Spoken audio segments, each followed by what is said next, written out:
Buenas noches, muchas gracias por acompañarnos una vez más a Vamos al Punto, que se transmite todos los lunes a las 7 de la noche por 100% Noticias y por redes sociales. En otras oportunidades, en Vamos al Punto, nos referimos a un solo tema. Esta vez vamos a referirnos a dos, porque no podemos dejar esos dos episodios sin un comentario. Primero, la sentencia de la Corte Internacional de Justicia. La Corte, que es el máximo tribunal a nivel mundial para dirimir los conflictos y controversias entre los estados, falló en favor de Nicaragua en una controversia con Colombia por un litigio territorial. La Corte Internacional de Justicia, en su sentencia, reconoció los derechos soberanos de Nicaragua sobre una amplia franja del Mar Caribe. Mucha potencialidad hay allí en términos de recursos marinos, de recursos naturales. Y ese es un derecho de los nicaragüenses, del pueblo nicaragüense, que reconoció la Corte Internacional de Justicia.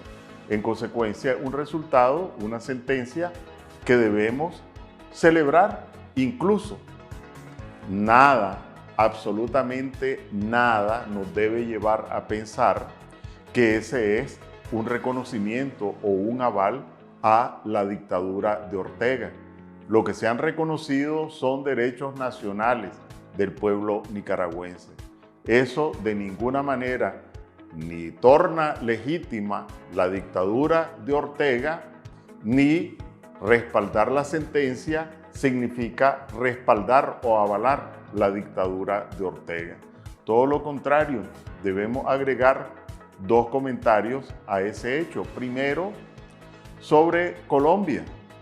Como pueblo, como nicaragüenses, estamos en el derecho de señalar al gobierno de Colombia que cumpla la sentencia y respete los derechos soberanos de Nicaragua sobre ese territorio. Es nuestro derecho. Pero igualmente debemos desnudar y emplazar a la dictadura en su discurso hipócrita.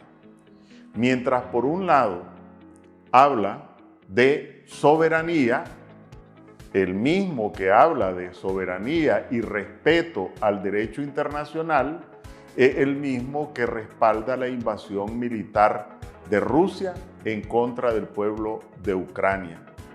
El mismo que habla de autodeterminación es el mismo que no ha tenido empacho en respaldar las pretensiones de Putin de aplastar las aspiraciones y los derechos soberanos del pueblo ucraniano.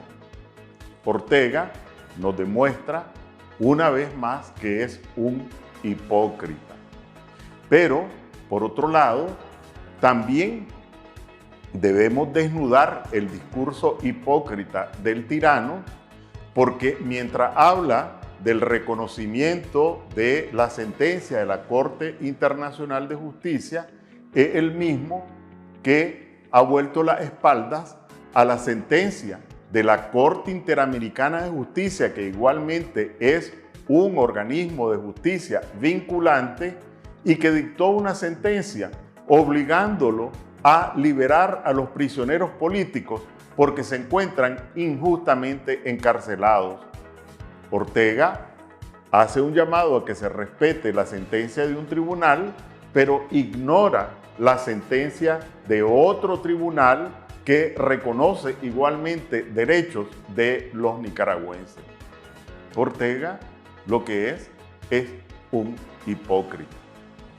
El segundo hecho que no podemos dejar pasar es la publicación de unas fotografías por parte de la dictadura donde aparecen algunas prisioneras y prisioneros políticos, los que están guardando casa por cárcel, en condiciones de intimidad y acompañados de un esbirro de la dictadura. Y fue una publicación oficial de la dictadura que pretenden al exhibir a prisioneros políticos absolutamente indefensos en esas condiciones.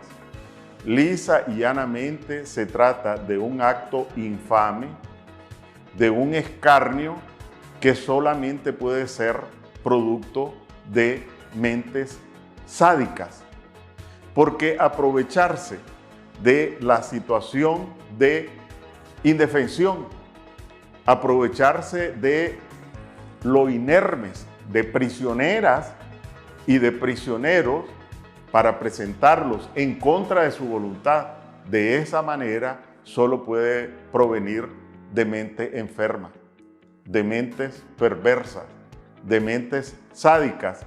Y el hecho de que provengan de mentes perversas y enfermas de ninguna manera lo exime de responsabilizarlos de ensañamiento, de tratos degradantes, de responsabilizarlos una vez más de violar flagrantemente derechos humanos elementales de los nicaragüenses. El hecho de que sean actos demenciales no lo exime de responsabilidad.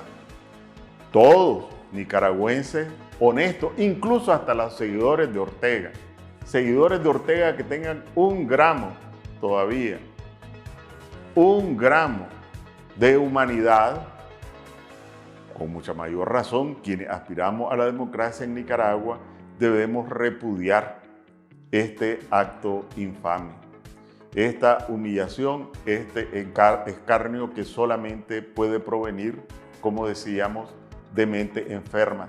Pretenden con eso imponer miedo a los nicaragüenses y este va a ser nuestro comentario final en esta edición, porque con ocasión del cuarto aniversario del levantamiento de abril, se ha hablado mucho de que la población nicaragüense no se moviliza porque tiene miedo, y cierto, todos tenemos miedo, quienes estamos en el exterior, en el exilio, y con mucha mayor razón los nicaragüenses que se encuentran en Nicaragua, y distintos tipos de miedo, miedo a perder el empleo o a no encontrar trabajo, miedo a que lo saquen de la universidad, miedo a que no le den el crédito, miedo a que lo repriman, miedo a que lo metan preso.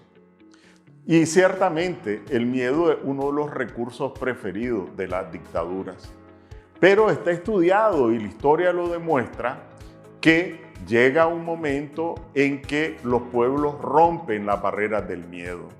Y hay distintos especialistas que han estudiado por qué razón, qué lleva a una población o a un grupo social a sobreponerse al miedo y enfrentar, en este caso, a quien oprime. El mismo pueblo de Nicaragua ha dado muestras de romper las barreras del miedo en distintas ocasiones. Pero, en mi opinión, y esto podemos debatirlo, no es el miedo el que inmoviliza a la población nicaragüense. Y lo voy a demostrar con un ejemplo. El año anterior salieron de Nicaragua casi 200,000 nicaragüenses y ahora van más de 40,000 en los primeros meses.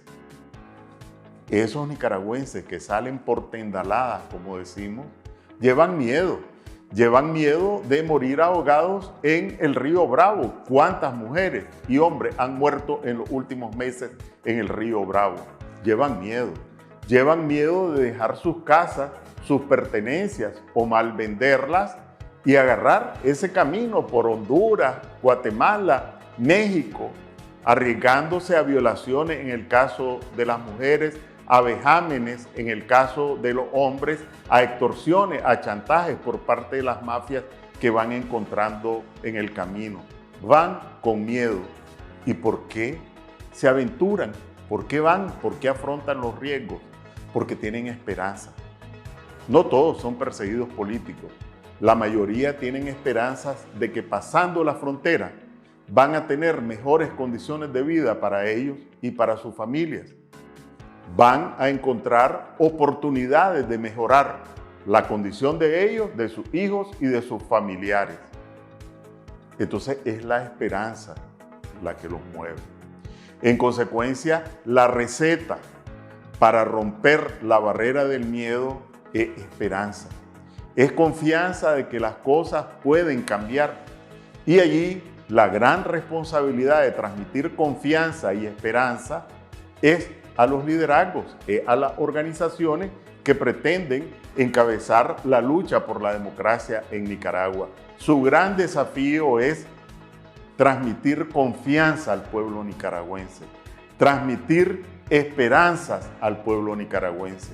Y por eso, realmente, el desafío es grande y empieza porque aparten las mezquindades, porque aparten las pequeñeces, porque aparten el sectarismo, porque aparten el sentirse dueño de la verdad y avancen hacia un espacio de concertación amplio, incluyente, que transmita esperanza, que transmita confianza al pueblo nicaragüense. Esa es la ruta para que el pueblo nicaragüense rompa las barreras del miedo y podamos enfrentar con mayores posibilidades de triunfo en un plazo más corto que largo en contra de la dictadura. Buenas noches, les invito a un nuevo espacio el próximo lunes a las 7 de la noche. Vamos al punto por 100% Noticias. Y recuerden, no hay peor lucha que la que no se hace.